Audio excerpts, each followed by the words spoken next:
right. Just waiting for Facebook to click in here. Looks like we're rocking and rolling. Okay, what's up? Good morning, everybody. Dr. Jeff Moore here, currently serving as the CEO of ICE, lead faculty for cervical and lumbar spine divisions. Happy to be with you on a Thursday, coming at you live from Atlanta. So it's Gut Check Thursday. Let's get that out of the way right away. So we've got 150 calories for the gents, 120 for the ladies for time on the assault bike. Pretty simple. Get on there, go dark, and hopefully get off there in somewhere around 7 minutes.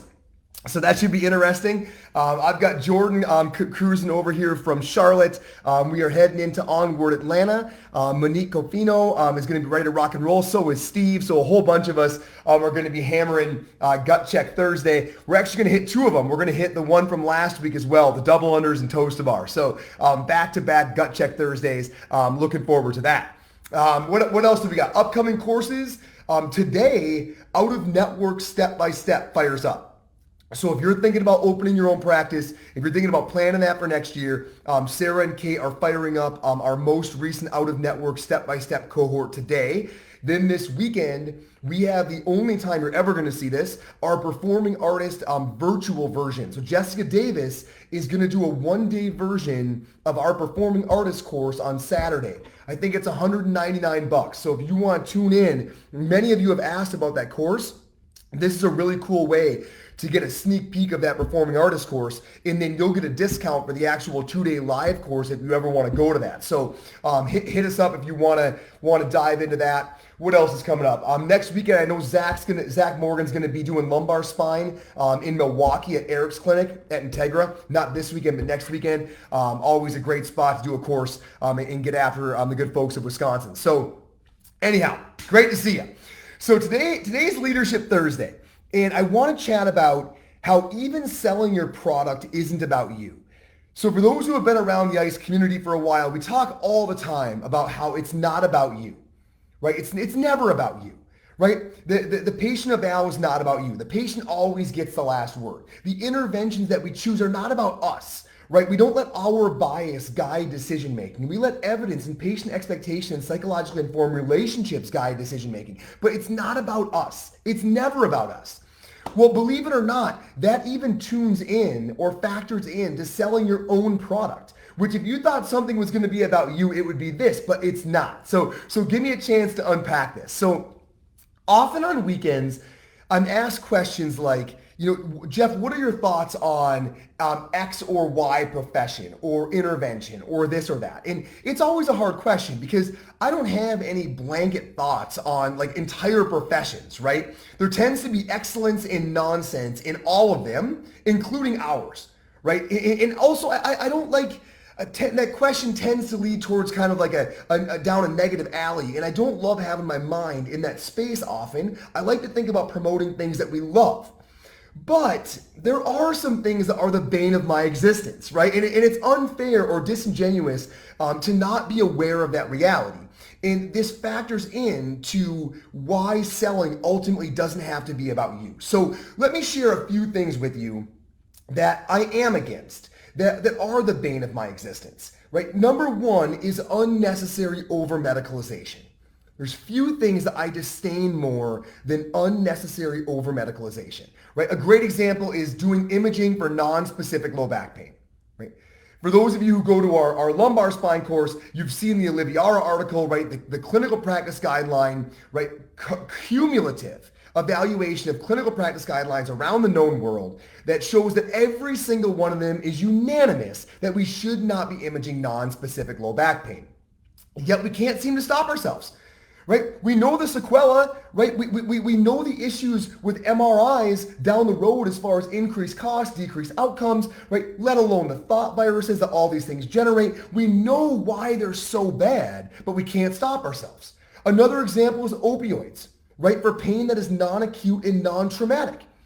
Right? You think about, we're still giving out opioids for chronic pain. We have the CDC document. It was from 2016. That is half a decade ago. To say that we know the negative sequela of opioids is an understatement, yet we struggle to not over-medicalize people. right? Thinking about all of the non-emergent surgeries that are targeting neuromusculoskeletal targets before an exhaustive course of high-quality conservative care is utilized. We got a whopper for you coming next week at Hump Day Hustling, right? The reality is so many of these orthopedic surgeries, right, do not hold up to placebo control, right? Do not hold up to long-term outcomes when you compare it to conservative care, right? I'm not saying there's not a place for them. I am saying there's usually not a place for them preceding, right, a high-quality course of conservative care taking place. All of those over-medicalization things drive me nuts. I hate fear tactics. Right? This idea that your bones are out of place, right? And scaring people into more intervention. If you don't do this now, you're going to be paralyzed, right? Just terrifying things when the neurological findings or impairments aren't on board to justify the statement. Healthcare interventions that foster dependency, right? You're going to need this indefinitely, right? You're never going to be healthy without me. Excessive high volume care is another one. We can't waste our at-bats. It's oftentimes our only shot. Yet we have these excessively high volume clinics, right? And I'm not saying you can't be busy. I'm not saying you can't judiciously use support staff, but you know when it's become about profits and not about patients. And we see these high volume operations where people don't get the most important thing, and that is the connection, the listening, the authenticity, that attention, right? That they feel heard, that they get buy-in, they believe they can get better. It's hard to create that in a really high volume setting. So all of these things are all things that I really want to push back against.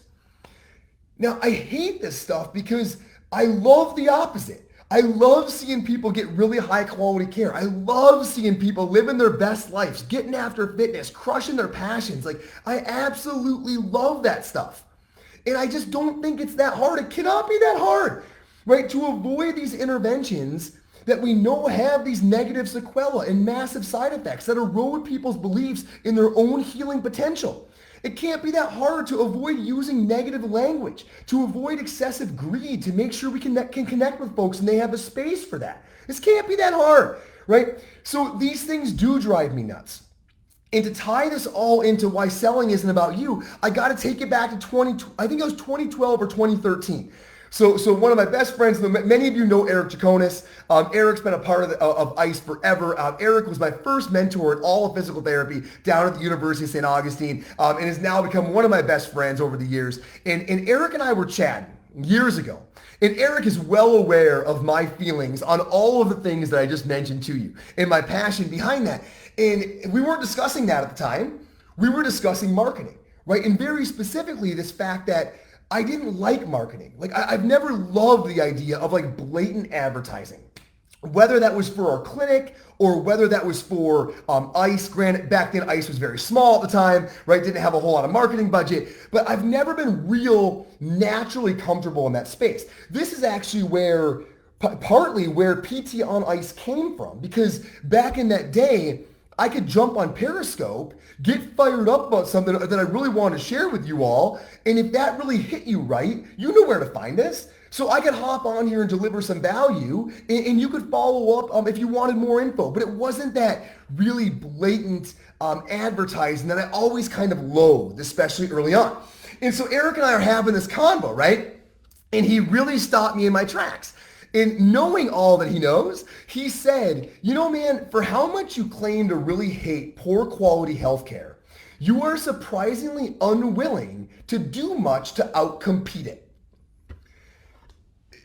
Team, it floored me. It floored me that day. It floors me to this day. But that comment by Eric changed my thinking on sales and promotion forever. Because it is a reality that someone's product and message is always going to be out there. Something is going to be out there. And if you really care about the folks you're serving, the way you say you do, it should drive you crazy when they receive the wrong stuff, what you perceive to be the wrong stuff, low quality stuff, things that you believe has more harm than help. It should drive you crazy when they receive that stuff. When you have that patient who breaks down in front of you because they've got chronic pain following a multi-level fusion for non-traumatic neck pain that did not have any neurological deficits, that should drive you crazy. When you have that patient who can't get the thought virus out of their mind because someone told them they have the worst spine they've ever seen, and now they don't believe they can get over that obstacle and live their best life. This should drive you crazy. Well, please know that it is because you did not get to that patient first that they are where they are. That is such an uncomfortable fact. It is because you didn't reach them first.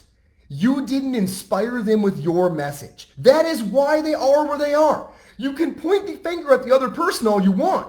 You could have prevented it. If you could have connected with that person, if your message could have got to that individual, they could have chosen the intervention that you believe could have spared them from what they did. It was your failure, your lack of willingness to put your message out there. Understand this. Getting your message out there is not about you. It's an obligation to those that you claim to care about. That was the reality that Eric hit me with so many years ago. And I think as physios especially, we are not assertive in this space because we don't want to self-promote. Well, if you'll pause and realize that you don't need to fight the fact that you don't love to self-promote. That's actually a pretty cool human characteristic. Realize instead that none of this is about you. And all of a sudden it's not self-promotion. If you realize that getting this message out is about getting the right time message to the people that you claim to care about so they don't do things that have negative sequelae. It's not about you, it's about them. It's back to being about service. Sales and promotion are about service when you look at it through this lens. It's not about you. And that's the greatest thing in the world. That took so much pressure, at least for me, so much off me in the way that I was looking at marketing and sales. When Eric spun this around and said, it's not about you, dude. Like you always say, it's about the people that you're trying to serve, to try to help to live their best life. It's an obligation and a commitment to them. Give that some thought. For those of you who are a little bit shy on the trigger to put your message out there, stop thinking about it from your lens and think about how it might help those you're trying to serve. It's changed my entire career in my willingness to be more assertive about our message, to push our profession, right? I know I follow pretty much everybody's, social media that we work with. And I'm always thinking, gosh, we could take this to the next level. I can't tell you how much I love the fact that so many clinics are using the Hump Day Hustling materials to promote all this stuff on their social media. Keep that up. If there's any other way that we can get you resources, you hit us up and let us know. All right, team, I'll put our time on there for Gut Check Thursday. I hope you're all going to be riding that assault bike. I'm hoping I can edge Jordan out on that one. He's going to get me on the toaster bar, but I might be able to get a win on the assault bike. Anyways, we'll have that up at about 1400. Let me know how it's going. Hit me up with any questions. Thank you so much for being here. Team, have an awesome day. Hey, thanks for tuning in to the PT on Ice Daily Show. If you enjoyed this content, head on over to iTunes and leave us a review. And be sure to check us out on Facebook and Instagram at the Institute of Clinical Excellence. If you're interested in getting plugged into more ICE content on a weekly basis while earning CEUs from home, check out our virtual ICE online mentorship program at ptonice.com. While you're there, sign up for our Hump Day Hustling newsletter for a free email every Wednesday morning with our top 5 research articles and social media posts that we think are worth reading. Head over to ptonice.com and scroll to the bottom of the page to sign up.